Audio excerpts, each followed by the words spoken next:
Have you ever wondered how the Israel-Palestine conflict began and how it impacts their military spending? Our story starts in the late 19th century with the inception of the Zionist movement. This political movement sought a homeland for Jews, specifically in the land of Israel, a place tied to Jewish identity by centuries-old traditions. The movement gained momentum, especially in the wake of increasing anti-Semitic sentiments in Europe. Fast forward to 1917. The British government, through the Balfour Declaration, announced its support for the establishment of a national home for the Jewish people in Palestine.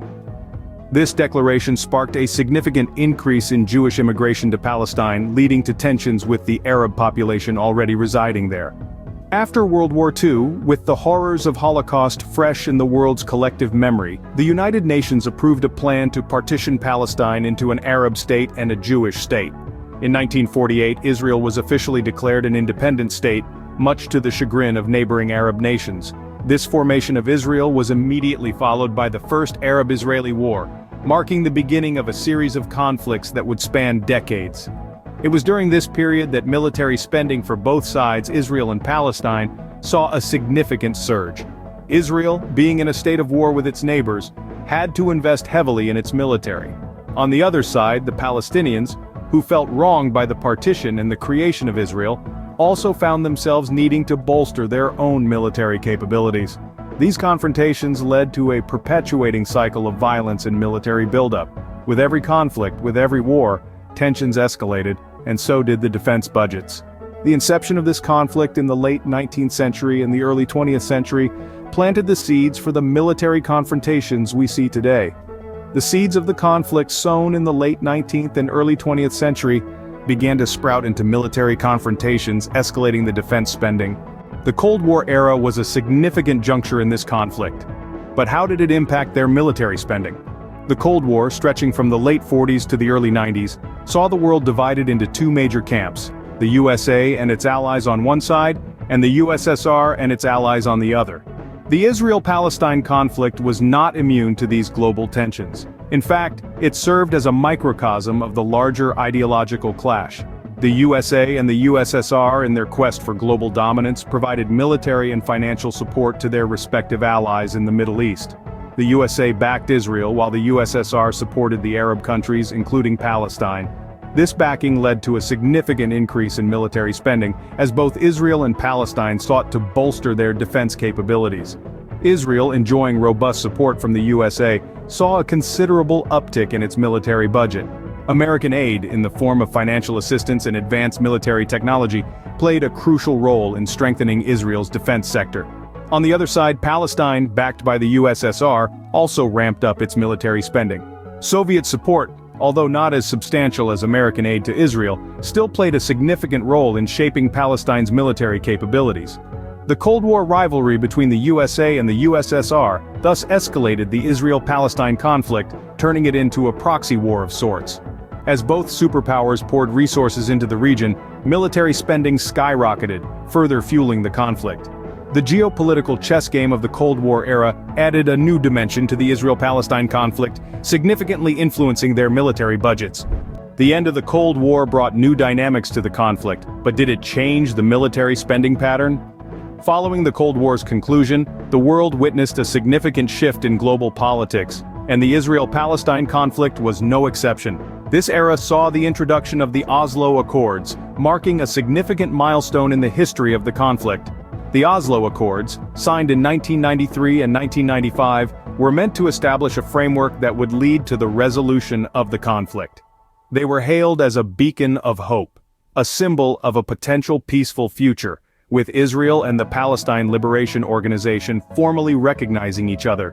But what impact did these accords have on the military spending of both sides? In the immediate years following the accords, one might expect a decline in military expenditure, given the hope for peace. However, the reality was a bit more complex. Israel, with a technologically advanced economy and substantial aid from the United States, continued to maintain high military spending. The Oslo Accords didn't significantly alter this pattern. The strategic rationale was straightforward. Israel, in a volatile region, sought to maintain its qualitative military edge. On the Palestinian side, the establishment of the Palestinian Authority led to the creation of security forces, essentially a quasi-military entity. While their budget was nowhere near that of Israel's defense spending, it was a significant new expense for the fledgling Palestinian self-governing body. The Oslo Accords did bring about a temporary decrease in violence, but they did not fundamentally alter the military spending trajectory of both sides. Despite promising beginnings, the accords did not lead to a lasting peace, and the conflict with its associated military costs endured. The Oslo Accords, although a beacon of hope, could not significantly alter the military spending trajectory of both sides. The 21st century has seen an increase in confrontations, but how has this affected the military spending? As we journey into the 21st century, the Israeli-Palestinian conflict has been marked by several significant events. The Second Intifada, or uprising, which began in the year 2000 and lasted until 2005, saw a surge in violence and a marked increase in military expenditure by both Israel and Palestine. This period was followed by the Gaza Wars, a series of military confrontations that began in 2008 and stretched over several years. The escalating violence led to an exponential rise in military spending, particularly on Israel's side, as they sought to reinforce their defense capabilities and maintain their technological edge.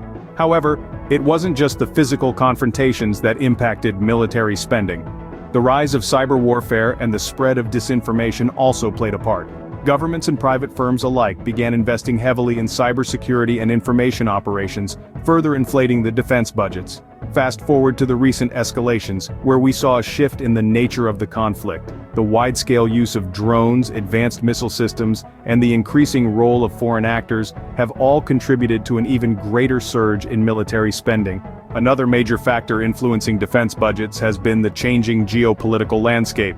Countries like Russia have positioned themselves as potential mediators, adding a layer of complexity to the conflict. While their involvement might seem benign, it has implications for the region's stability and, by extension, its military spending.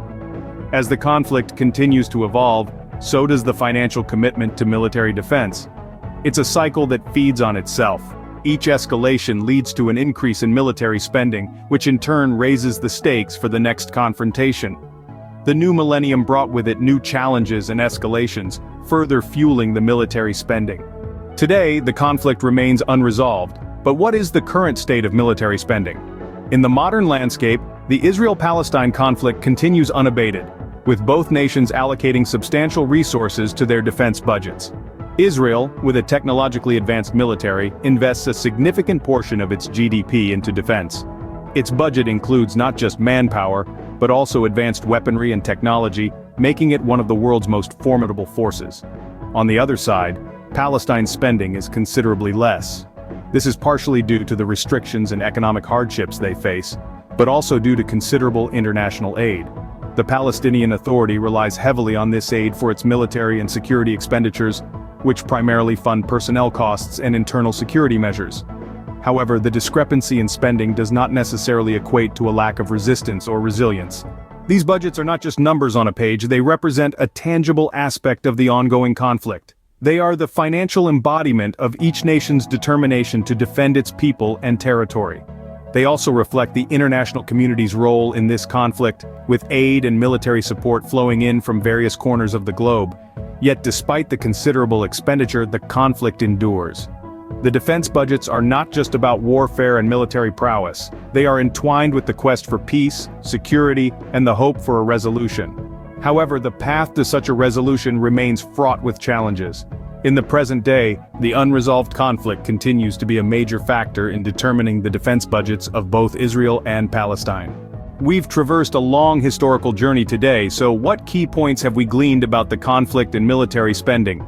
We've seen how the inception of the Israel-Palestine conflict, rooted in the early 20th century, led to significant military expenditures.